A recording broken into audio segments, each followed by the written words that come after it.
আজকে আমি আপনাদের দেখাবো কিভাবে মায়েরা মাটির চুলায় এত সুন্দরভাবে শীতল রান্না করে।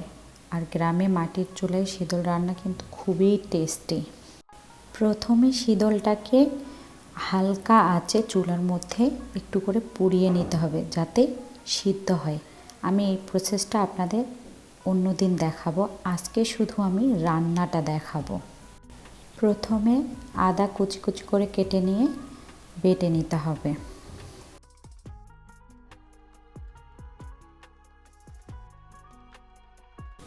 এরপর একটুখানি জিরা দিয়ে বেটে নেব।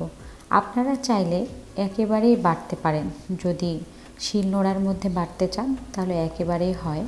আমাদের উত্তরবঙ্গের মানুষের কাছে এটা অনেক প্রিয়, এটা মাটির সরা। এবার একটুখানি গোলমরিচ আর একটা সাদা এলাচ আর একটা কালো এলাচ দিয়ে সুন্দর করে আমরা বেটে নেব। অবশ্যই কাঁচামরিচ দিয়ে নেবেন, শুকনো মরিচ না দিয়ে কাঁচামরিচ দেওয়াই ভালো, কারণ শীতলের তরকারির রং কিন্তু কালোই হয়। সুতরাং এখানে রঙের কোনো ব্যাপার থাকে না, তাই কাঁচামরিচ দেওয়াটাই বেশি বেটার।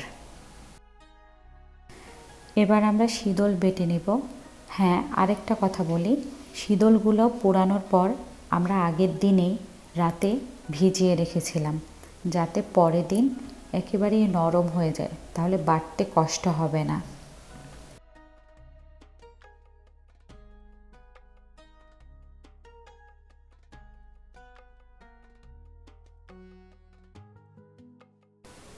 এরপর আমরা রসুন আর পেঁয়াজ দিয়েও বেটে নেব।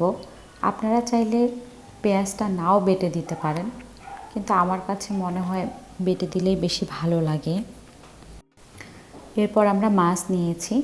মাছটা আপনারা চাইলে যে কোনো মাছই নিতে পারেন, পাঙ্গাস আর টাকি মাছের শীতল কিন্তু সবথেকে বেশি মজা। আপনারা চাইলে অন্য মাছ দিয়েও করতে পারেন। এরপর মাছের উপরে আমরা হলুদ, একটুখানি লবণ দিয়ে একেবারে চুলায় গিয়ে রান্না বসাবো। চুলায় আগুন দেওয়ার কাজ আমাদের শেষ। এরপর কড়াই গরম হওয়ার পর একটুখানি পেঁয়াজ তেল দিয়ে আলতো করে ভেজে নেব। যখন পেঁয়াজ একটুখানি লালচে হয়ে আসবে তখন আমরা সরার উপরে থাকা সবগুলো উপাদান কড়াইয়ের মধ্যে দিয়ে একটুখানি নাড়তে থাকবো।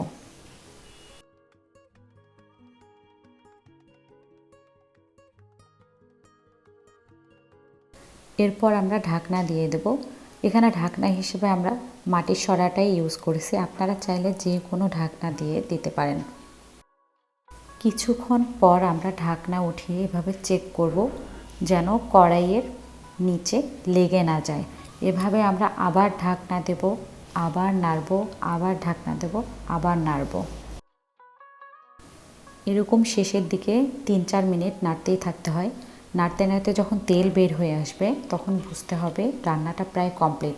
তেল বের হয়ে আসার পরেও আরও ২-৩ মিনিট এভাবে নাড়তে থাকতে হবে, তারপরে শীতল রান্না কমপ্লিট। গ্রামে মানুষেরা এভাবেই শীতলের তরকারি রান্না করে, খেতে অনেক টেস্টি হয়। আরেকটা কথা, শীতল রান্নায় অত বেশি মশলা ব্যবহারের কোনো প্রয়োজন নেই। এই হালকা মশলায় একটু কষে কষে রান্না করলেই শীতল অনেক বেশি টেস্টি হয়। আর আপনাদের যদি ভালো লাগে তাহলে কমেন্ট করে অবশ্যই জানাবেন। আমি আপনাদের শীতল বানানোর প্রসেস ইনশাল্লাহ নেক্সট কোনো ভিডিওতে দেখাবো। আর হ্যাঁ, এমন গ্রামের রান্নাবান্নার ভিডিও পেতে অবশ্যই চ্যানেলটি সাবস্ক্রাইব করবেন। ধন্যবাদ।